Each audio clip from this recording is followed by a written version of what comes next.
Okay, welcome back. I thought I would be able to finish talking about the short answer stuff before the video got to 10 minutes, but it cut me off right there. So I was talking about these four questions here, and as I said, the right answer for number one is C, amphora.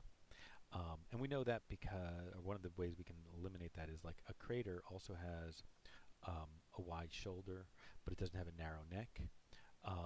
And it also but like a crater, an amphora, and an electhodon, they all have that double handle connected to the neck aspect that's common in a lot of Greek ceramics. But in electhodon, it doesn't have wide shoulders. It's a very thin, narrow vessel. And in a crater, it doesn't have the narrow neck. But the other main thing is that the amphora is designed for carrying wine and was also used as a prize for athletic contests. So that'll help you eliminate that, figure out the right answer. Okay, so for number two, the correct answer is E, Catalhoic. For number three, the correct answer is B, Hellenistic. Now, that may not. Also, I tend to mix up things, so don't expect, what is E on the study guide to be E on the test. And also, sometimes I will take a question that was a multiple choice question and then translate it into a fill in the blank question, or vice versa. So, you have to know the material, not the question.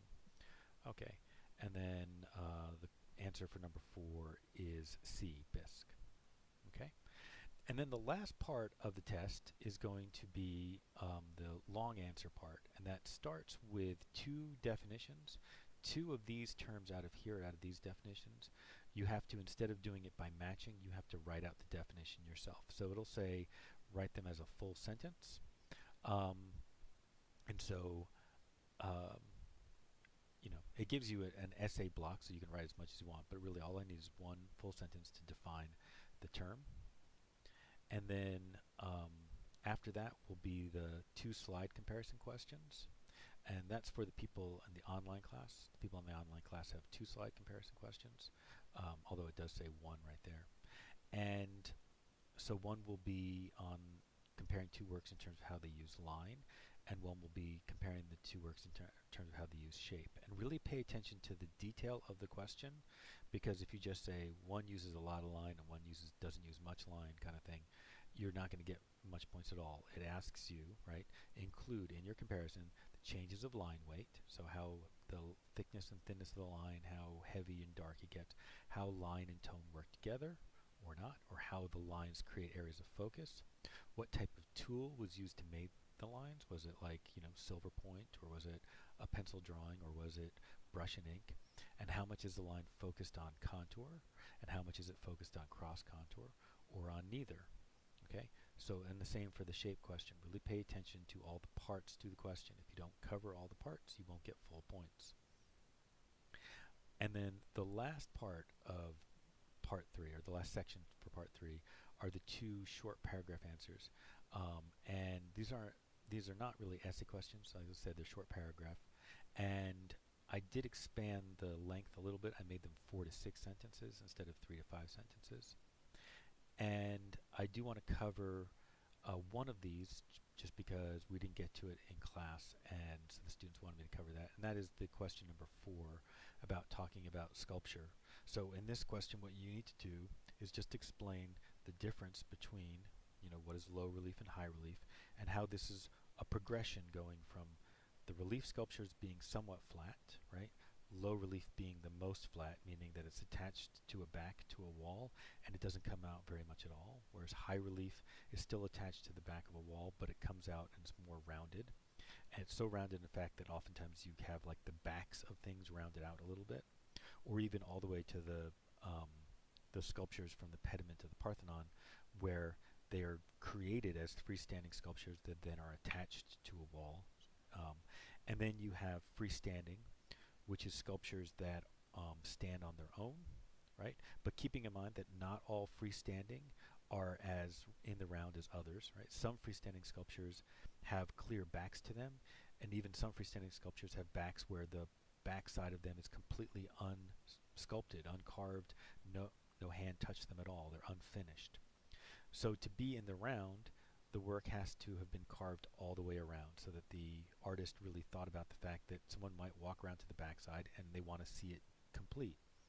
To be fully in the round, The artwork has to go beyond that. It has to really try to engage all the space all the way around it. So, um, so that kind of sums up. Let me see. Yeah, the last part, part three. So remember, part one is the slide identification.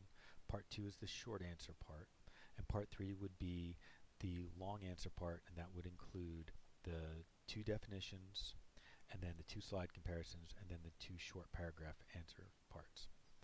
Um, Now, for the people online, you won't have an extra credit section to your test, but what I will do is I'm going to make an assignment that will go up immediately at the end of the test, an assignment of extra credit questions, and you'll have, so it'll go up probably on, you know, somewhere close to midnight on Saturday night, and then you will have until midnight on Sunday night to complete those questions.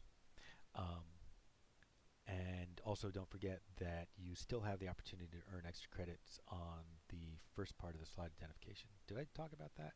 On the slide identification, you have to, how do I have on time? I got time. So on the slide identification, you have to write the name of the work, the attribution, the name of the artist, and the date, and then you have to write one other thing about it. And that could be something simple like saying that this is a painting, right? There you go. You've just earned your points. Or to say this is a drawing. Okay, or that this is a pastel drawing, or you could call it a pastel painting. But you wouldn't get points if you called this just a painting, because I'm going to assume that you then meant it was made with paint. But you could get more points if you say a little bit more. Let's say on this piece you describe this as low relief sculpture. Well, you get your normal point just for describing it as sculpture, and then you'd earn some extra credit point for the fact that it's low relief, so plus 0.5. But let's say you said even more.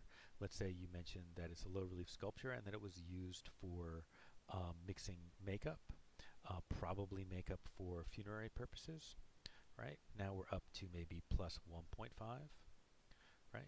And let's say you also mentioned that it describes the unification of Egypt, and now we're up to maybe plus 2, and that you even mentioned some details that show that it's about the unification of Egypt, including like these two snake-headed creatures being kind of tied together, and that representing the bonding of the two halves of Egypt, or the fact that he's conquering his foes, defeating the other king, or that he is now, at one point he's wearing the crown of Upper Egypt, and then later on he's wearing the crown of the unified Egypt, where the two crowns are combined.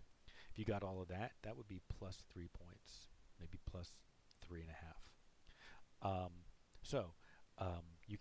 You don't have to say a lot just to meet that requirement, but if you say anything beyond that, you can earn extra credit points for it. Okay, so that covers, I think, the whole test. The first part is slide identification. Second part is the short answers.